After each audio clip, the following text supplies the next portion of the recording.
ஒரு 3 மணி நேர படம் பாத்தீங்கன்னா ஏறக்குறைய அந்த திரைக்கதை நம்ம கணிக்கக்கூடிய வகையில இருக்கும். அடுத்து இதுதான் நடக்க போகுது அப்படின்னு நம்மளால கெஸ் பண்ண முடியும். ஆனா நம்ம வாழ்க்கை அந்த மாதிரி இல்லை. முழுக்க முழுக்க எதிர்பாரா சம்பவங்களா தான் இருக்கும். நம்ம எதிர்பார்க்கறது நடக்காது, எதிர்பார்க்காதது நடந்துடும். நிறைய ஏற்றங்கள் இருக்கும், அதே சமயத்துல நிறைய தாழ்வுகளும் இருக்கும். ஃபுல் ஆஃப் சர்ப்ரைசஸ் தான் இந்த வாழ்க்கை. ஆக இவ்வளவு விசித்திரமான வாழ்க்கை அவ்வளவு குறுகியதும் கூட. இந்த யூனிக்கான வாழ்க்கைய அழகுபடுத்துறதே நம்மள சுத்தி இருக்கிறவங்க தான். அதே சமயத்துல ஏன்டா இந்த வாழ்க்கைய வாழ்றோம் அப்படின்னு ஃபீல் பண்ண வைக்கிறதும் அதே நம்மள சுத்தி இருக்கிறவங்க தான்.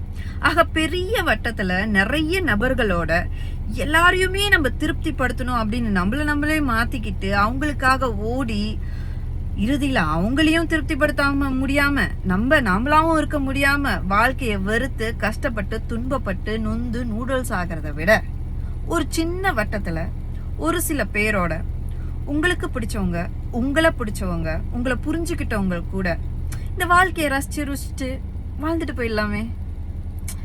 வாழ்க்கைனா என்னது? நம்ம நினைச்சு பார்க்கும்போது மனசுக்கு அப்படியே இதமா இருக்கக்கூடிய சில நினைவுகளை உருவாக்குறது தானே.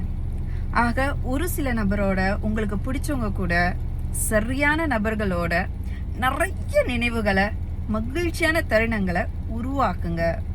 உங்க வாழ்க்கையை உங்கள் மனம் போல் மகிழ்ந்து வாழ்ந்திருங்கள்.